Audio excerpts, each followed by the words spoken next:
السلام علیکم ورحمۃ اللہ وبرکاتہ۔ Pakistan international public school on line classes ہیں۔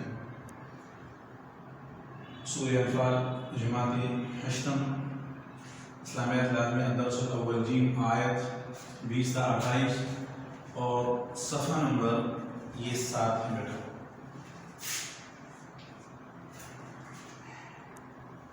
دو کلاسز جب یہ تیسری کلاس میں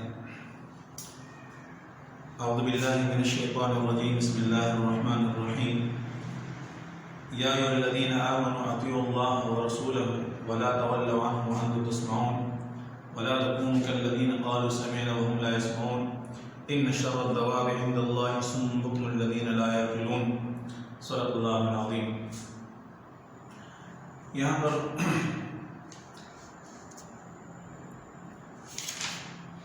مسلمانوں کو حکم دیا جا رہا ہے، خطاب ہے، یا الذین آمنوا اطیعوا اللہ ورسولہ ولا تولوا عنہ وانتم تسمعون، یعنی مسلمانوں اے مومنو اللہ اور اس رسول کی اطاعت کرو، ولا تولوا عنہ وانتم تسمعون، اور جو کیا ہے اس سے روگردانی نہ کرو وانتم تسمعون، حال یہ کہ تم سنتے ہو، ولا تکونوا کالذین قالوا سمعنا وهم لا يسمعون، اور ان لوگوں کی طرح مت ہو جانا، اس منافقوں کی طرح یا ان کافروں کی طرح مت ہو جانا، قالوا جو کہتے سمینا ہم نے سنا وهم لا يسمعون، حقیقت میں وہ سنتے نہیں ہیں۔ حقیقت میں سننے کیا مطلب ہے کہ وہ اللہ جل شان کی آیتوں کا جو ہے کہ مذاق اڑاتے، استہزاء جو ہے کہ وہ بیٹھتے ہیں نبی علیہ السلام کی مجلس میں اور وہ دل سے جو ہے کہ وہ یقین نہیں رکھتے، تو اس طرح تو ان جیسے مت ہو جانا، سمجھ گئے؟ آگے پر جو ہے کیا ان جیسے مت ہو جانا۔ اب اس کی مثال تشبیہ ہے، ان شر الدواب عند اللہ الصم البکم الذین لا یعقلون، یعنی کیا ہے ان شر الدواب، ان بے شک کچھ شک نہیں ہے، ان شر الدواب عند اللہ، اللہ کے نزدیک بدترین خلائق، بدترین جانداروں میں سے، ان شر عند اللہ، اللہ کے نزدیک وہ صم بکم جو بہرے ہیں، گونگے ہیں، لا یعقلون جو کچھ عقل سمجھ نہیں رکھتے۔ تو یہ تو شر دواب کے لفظی معنی کیا ہے؟ تو کیا ہے بدترین قسم کے جانور۔ اب یہاں پر ان کی کیا ہے وہ مثال کیوں دی؟ تو جس طرح جانور میں چونکہ عقل نہیں ہوتی، لہٰذا ان کی کان، آنکھیں، زبان اور دماغ ان کو کچھ فائدے نہیں دیتے سوائے کھانے پینے کے، تو اس میں شر الدواب سے مراد کفار ہیں۔ کیوں؟ کافر بھی جو ہے ایک جانور کی طرح اپنے حواس، دل و دماغ سے جو ہے کہ غلط اور صحیح راستے کا جو ہے کہ تعین نہیں کر سکتے۔ تو جیسے یہ جانور ہیں، اس کے پاس عقل ادراک نہیں ہے، تو اسی طرح یہ منافق اور کافر بھی اسی طرح ہیں، یہ اللہ کے کلام کو سنتے بھی ہیں، سمجھ گئے، اور ان کو یقین بھی کہ یہ جو ہے کیا پیغمبر بھیجا ہے، لیکن کیا ہے وہ جانوروں سے ان کی تشبیہ دی کہ جس طرح اس جانور کو جو ہے کہ اس کی کانات اور کچھ اس طرح اس منافق اور کافر کو بھی جو ہے کیا ہے یہ آنکھیں اور دماغ کچھ فائدے نہیں سوائے کھانے پینے کے، سمجھ گئے؟ تو شر و دواب اس سے کہا گیا ہے۔ اچھا، یا الذین آمنوا استجیبوا للہ والرسول اذا دعاکم لما یحییکم واعلموا ان اللہ یحول بین المرء وقلبہ وانتم الیہ تحشرون۔ یا الذین آمنوا ایمان استجیبوا للہ والرسول، یعنی حکم مانو تم اللہ اس کے رسول کا، سمجھ، اذا دعاکم لما یحییکم، جب وہ تمہیں بلاتے ہیں سے یحییکم تمہیں زندگی بخشتا ہے، کیا اس سے مراد کیا اسلام ہے؟ تو جب اسلام میں تم داخل ہو جاؤ گے، سمجھ گئے، تو ظاہری بات ہے، وہ ظاہری بات ہے کہ اگر کیا ہے وہ آخرت جو ہے کیا ہے وہ تم زندگی گزارو گے، لما یحییکم تاکہ تم زندگی بخش لیں، کیا اس لیے کہ دنیا کی زندگی اگر تم قرآن و سنت پر عمل کرو گے تو ظاہری بات ہے، سمجھ گئے، جانور نہیں ہو، لیکن اگر قرآن و سنت کے خلاف تم زندگی گزارو گے اور اس کو مانو گے نہیں، تو اس کی مثال تو جو ہے اللہ جل شانہ کیا ہے وہ جان سے دی، سمجھ گئے؟ تو یہ اس لیے کہ جو کیا ہے وہ تمہیں آخرت کی وہ ایسی نعمت ہے جو ختم نہیں ہوانی، اس کے لیے تمہیں کیا وہ دعوت دے رہے ہیں، سمجھ گئے نا؟ اچھا، وَعْلَمُوا جَانَبُ أَنَّ اللَّهَ يَحُولُ بَيْنَ الْمَرْءِ وَقَلْبِهِ وَأَنتُمْ إِلَيْهِ تُحْشَرُونَ، یہ کہ اللہ جل شانہ جو ہے کیا ہے کہ ہار میں جو انسان کا دل ہے، سمجھ گئے نا؟ اس لیے اللہ کے نبی فرماتے ہیں یا مقلب ثبت قلبی علی طاعتک، سمجھ گئے نا؟ تو یہ اللہ میرے دل کو جو ہے کیا ہے وہ ثابت قدم رکھ دین پر، سمجھ گئے نا؟ تو ہر مسلمان کو چاہیے کہ اپنی دل جو ہے کیا ہے استقامت کی دعا مانگے۔ وَاتَّقُوا فِتْنَةً لَا تُصِيبَنَّ الَّذِينَ مِنكُمْ خَاصَّةً وَاعْلَمُوا أَنَّ اللَّهَ شَدِيدُ الْعِقَابِ۔ اچھا، وَاتَّقُوا فِتْنَةً لَا تُصِيبَنَّ الَّذِينَ ظَلَمُوا مِنكُمْ خَاصَّةً، اور ڈرو اس فتنے سے، لا تُصِيبَنَّ الَّذِينَ ظَلَمُوا جو خصوصیت کے ساتھ ان لوگوں پر واقع ہوگا، منکم خاص تم میں سے وہ جو گناہگار ہے، وَاعْلَمُوا جَانُوا أَنَّ اللَّهَ شَدِيدُ الْعِقَابِ۔ اس کا کیا مطلب ہے؟ اس کا مطلب یہ ہے کہ کسی معاشرے میں گناہ کے کام ہو رہے ہیں، اور تمہیں جو ہے کیا وہ تمہاری قوت اتنی زیادہ ہے کہ اس کو تم روک سکتے ہو، روکتے نہیں ہو. سمجھ گیا؟ وہ اللہ کی نافرمانی میں بڑھ چڑھ کر جا رہے ہیں. سمجھ گیا؟ تو اگر تم اس کو نہیں روکے، جب دنیا میں اللہ کا عذاب آئے گا تو خصوصیت کے ساتھ ان پر نہیں آئے گا، اس عذاب میں تم بھی کیا مبتلا ہو جاؤ گے. مثال کیا ہے؟ مثلا ایک علاقہ ہے، اس میں جو ہے کیا ہے وہ 70 گھر ہیں، اور اس میں 65 گھر جو ہے کیا ہے وہ یا 60 گھر وہ اللہ کی نافرمانی میں مبتلا ہے، اکثریت علاقہ. اور جو یہ چند آدمی ہیں 10 گھرانے یہ اللہ کی عبادت کر رہے ہیں، لیکن یہ 10 گھر والے اب ان کو منع نہیں کر رہے کہ تم کیوں اللہ کی نافرمانی کر رہے ہو. تو جب اگر ان لوگوں کی ناموسی کی وجہ سے اللہ کا عذاب آئے گا تو یہ 70 کے 70 گھر سب کے سب جو ہے کیا وہ غرق ہوں گے. کیوں؟ اس لیے کہ یہ لوگ تو اپنے دین پر جو ہے کیا مستقل تھے کہ ہم تو عبادت کر رہے ہیں، ہم تو خیرات دے رہے ہیں، زکات دے رہے ہیں، اللہ کی نافرمانی نہیں کر رہے. لیکن ان لوگوں کو یہ فکر نہیں تھی کہ بھئی یہ 60 گھر جو ہیں یہ اللہ کی نافرمانی میں مبتلا، ان کا بھی کچھ کیا جائے. ان کو دعوت تبلیغ کے ذریعے وہ دعوت کے ذریعے تبلیغ کے ذریعے ان کو سمجھایا جائے کہ بھئی تم لوگ کیا کر رہے ہو. اگر انہوں نے مذہبی دعوت تبلیغ کو نہ پہچانا اور اس کو جو ہے کیا ہے یہ آگے نہ بڑھایا تو جب اللہ کا عذاب ہوگا تو دنیا میں سب کے سب جو ہے کیا ہے وہ ختم ہو جائیں گے. اس طرح حضرت عائشہ رضی اللہ فرماتی ہیں اے اللہ کے رسول جب کسی علاقے پر اللہ کا عذاب آتا ہے اور اس میں نیک لوگ جو ہوتے ہیں تو کیا یہ نیک لوگ بھی ختم ہوں گے؟ اللہ کے نبی نے فرمایا ہاں عائشہ قیام دنیا میں تو کیا وہ سب کے سب جو ہے کیا وہ ہوگے لیکن آخرت میں کیا ان کے حساب کیا وہ الگ ہوگا. سمجھ گیا نا؟ جس طرح جو ہے کیا ہے حضرت اللہ جل شانہ نے جبرائیل صلی اللہ علیہ وسلم کا کہ فلاں علاقوں کو جو ہے بالکل ختم کر دو.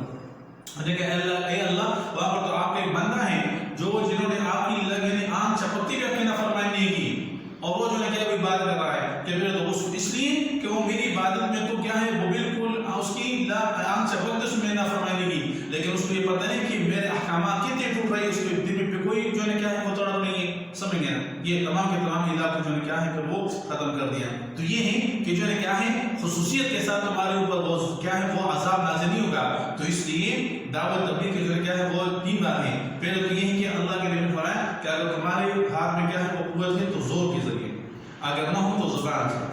اگر یہ بھی نہ ہو کہ دل سے ایک کام برا ہے تو اس کو برا سمجھو، وذالک اضعف الایمان، تو یہ ایمان کا کم تر درجہ ہے. سمجھ گیا نا؟ اور جو ہے کہ ہم اپنے معاشرے میں دیکھیں کہ کتنے اللہ جل شانہ کے نافرمانی ہو رہی ہے اور ہمارے جو ہے کیا ہے دل پر اس کا کیا اثر ہو رہا ہے.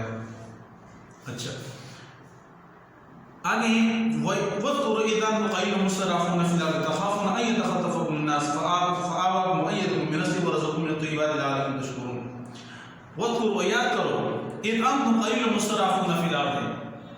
اب مکہ کی طرف ہو جا رہے ہیں تو کس طرح کمزور تھے مکہ مکرمہ میں.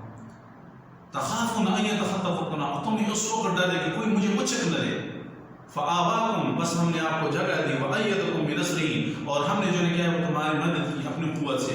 ورزقكم من الطيبات، کو بہترین رزق دیا. لعلكم تشکرون، تاکہ تم ہمارا شکر ادا کرو. تو یہ مدینہ منورہ میں آپ جو ہے کیا ہے وہ جہاد کے ذریعے کیا ہے اور تم جو ہے کیا ایک جو ہے کہ وہ غالب قوت آ گئی. اللہ جل شانہ نے تمہیں جو ہے کہ فوقیت دے دی کافروں پر. سمجھ گئے نا؟ غزوہ بدر میں اس طرح غزوہ احد میں غزوہ خندق میں. سمجھ گئے نا؟ یہ تو کیا اب مکہ مکرمہ میں تم کتنے ضعیف تھے، کتنے کمزور تھے. سمجھ گئے نا؟ ہر لحاظ سے کیا وہ تم کمزور تھے. سمجھ گئے؟ دبے تھے. سمجھ گئے نا؟ پھر اللہ جل شانہ کے تمہیں جگہ دی مدینہ منورہ میں. سمجھ گئے نا؟ ورزقكم من الطيبات، اور ہماری غنیمت کے ذریعے اللہ نے کیا تم بہترین رزق دے دیا. سمجھ گئے؟ لعلكم تشکرون، اس لیے کہ تم اس کا شکریہ ادا کرو. سمجھ گئے؟ اچھا آگے یا الذین آمنوا لا تخونوا اللہ ورسولہ وتخونوا اماناتکم وانتم تعلمون. اب یہاں سے خیانت ہے. یا الذین آمنوا ایمان والو لا تخونوا اللہ ورسولہ، تم اللہ اور اس کے رسول کے ساتھ خیانت نہ کرو. وتخونوا اماناتکم، اپنی امانتوں میں خیانت کرو. وانتم تعلمون، اور حال یہ ہے سمجھ گئے کہ تم جانتے ہو. اب یہ کیا ہے؟ اللہ اور اس کے رسول کی سے خیانت سے کیا مطلب ہے، کیا مراد ہے؟ تو اس سے مطلب یہ ہے اس آیت میں خیانت سے کیا مراد ہے. ایک واقعی طرف اشارہ مدینہ منورہ میں یہودیوں نے مسلمانوں کے ساتھ معاہدوں کے باوجود اپنا تعلق کفار سے بنا رکھا تھا اور وہ مسلمانوں کو ختم کرنے کے لیے وہ چال بازیاں کرتے تھے. چاہے وہ غزوہ بدر ہو، غزوہ احد میں آپ دیکھ لیں. سمجھ گئے نا؟ غزوہ خندق میں. سمجھ گئے نا؟ یہی یہودی جو ہے کیا ہے وہ کعب بن اشرف جو ہے کیا ہے کفار مکہ کے پاس چلا جاتا تھا اور اس کے وہ ہم آپ کو مدد دیں گے، امداد دیں گے. اب مدینہ منورہ پر چڑھائی کر مسلمان کو ختم کر. سمجھ گئے نا؟ یہودیوں کی یہ آسی رہی. سمجھ گئے نا؟ اور جو ہے کہ ان کے مال بھی ختم ہو گئے، ان کی جائیداد بھی ختم ہو گئی. اور اس جو ہے حضرت قارون نے پھر اس کہنے کو جلا وطن کر دیا، جس جو جلال سے ان کو کیا نکال دیا تھا، سمجھ گیا؟ تمام ہونے کے باوجود بھی اس کے ہاتھ کچھ نہیں تھا، سمجھ گیا؟ یہ تو کیا ہے، اس کے علاوہ جو ہے کیا مسلمانوں سے احاطہ کرتے تھے، نبی علیہ السلام اس کو پھر کیا وہ توڑ دیتے تھے۔ اب جو ہے کیا ہے اللہ اور اس کے رسول سے یعنی اللہ سے خیانت کیا ہے، یعنی اللہ تعالیٰ کے احکامات پر عمل نہ کرنا، سمجھ گیا؟ اور جو ہے کیا ہے وہ اس کے رسول صلی اللہ علیہ وسلم کی تعلیمات کسی کی نافرمانی کرنا، یہ اللہ اور اس کے رسول کے ساتھ کیا وہ خیانت ہے۔ یعنی کیا اللہ کے جتنے بھی احکامات ہیں، نماز ہے، سمجھ گیا، حج ہے، زکات ہے، سمجھ گیا، اس طرح جو کیا ہے جہاد، اس طرح جو کیا ہے وہ حج ہے، تو یہ کہ اگر ان میں نافرمانی کرنا، سمجھ گیا، یہ اللہ کے احکامات کو نہ ماننا، تو اللہ جل شانہ کے ساتھ خیانت ہے۔ اس طرح نبی علیہ السلام کی تابعداری نہ کرنا، اس کی اطاعت نہ کرنا، یہ اللہ یا نبی علیہ السلام کے ساتھ یہ ہمارا میں خیانت ہے۔ کیوں؟ مسلمان اس کو کہتے ہیں جو اپنے آپ کو جو ہے کیا ہے اپنے آپ کو سچ میں تسلیم کر دے کہ ہاں میں اللہ اور اس کے رسول کا جو ہے کیا ہے جتنے بھی احکامات آئیں گے، آئے وہ میرے دل کی چاہت کے مطابق ہے یا نہیں ہے، میں اس کو مانوں گا، اس کو ایمان اسلام کہتے ہیں، سمجھ گیا؟ لیکن اگر کہتے ہیں کہ میں جو ہے کیا ہے وہ اسلام لے کر آتا ہوں، مسلمان ہوں، لیکن خواہشات کے مطابق اپنی زندگی گزارتی، مسلمان نہیں ہے۔ کیوں؟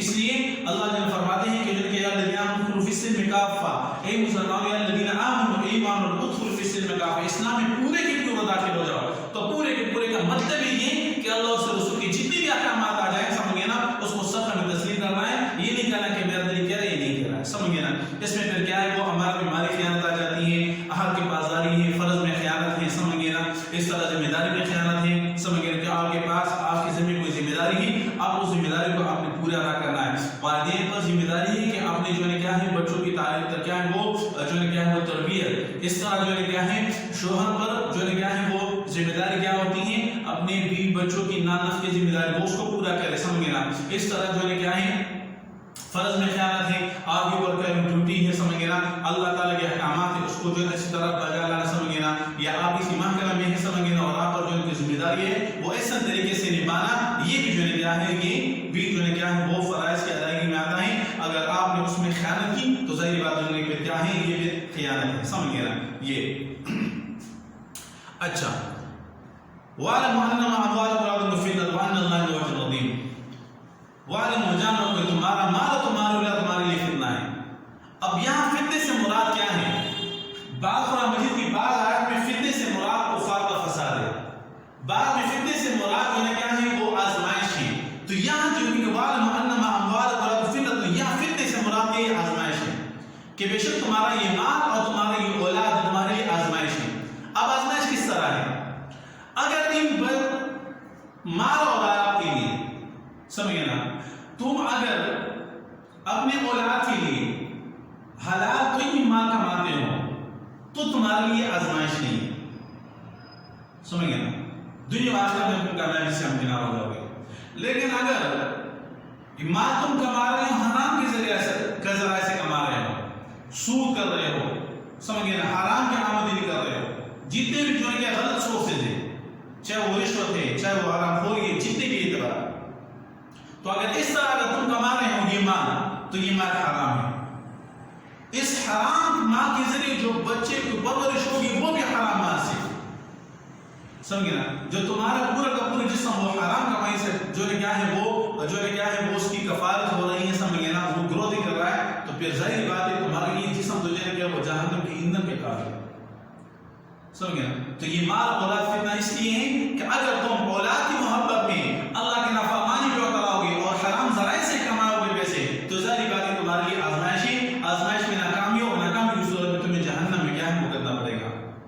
لیکن اگر اس کی اولاد، سمجھے نا، تمہارا جو ہے کیا اس کے لیے تم نے جو ہے کہ وہ حرام آمدنی بلکہ حلال ذرائع سے اس کی ضرورتوں کو پورا کرنے کی، خواہشات کو پورا کرنے کے لیے نہیں، حضرت کی ضرورتوں کو پورا کرنے کے لیے آپ صرف حلال کمائی کریں اور حلال کمائی کے ذریعے سے تم نے اپنے بچوں کی پرورش کی، یہ جو ہے کہ تمہارے لیے اس آزمائش میں کامیابی ہے۔ تو آزمائش میں کامیابی تب ہوگی جب اپنے بچوں کے لیے حلال کمائی ڈھونڈنا اور حلال پیسے ان کی تربیت کرنا، پرورش کرنا، یہ تمہارے لیے آزمائش میں کامیابی ہے۔ لیکن اگر یہی آزمائش تمہارے لیے ناکامی کا سبب تب بنے گی جب اپنے بچوں کے لیے تم کیا وہ حرام ذرائع سے کیا ہے وہ پیسے کماؤ گے تو یہ تمہارے لیے کیا وہ ہلاکت کا باعث بنے گی۔ اللہ جل شانہ سمجھے نا ہمیں جو ہے کہ وہ حلال رزق کی کام کرنے کی توفیق عطا فرمائے، اور یہ دعا بھی کرنی چاہیے اللہم اکفنی بحلالک عن حرامک واغننی بفضلک عمن سواک، اللہم اکفنی بحلالک، اے اللہ مجھے جو ہے کفایت کر دے حلال، سمجھ گیا، اللہم اکفنی بحلالک عن حرامک، یعنی کیا مجھے جو ہے وہ حلال دے حرام سے بچا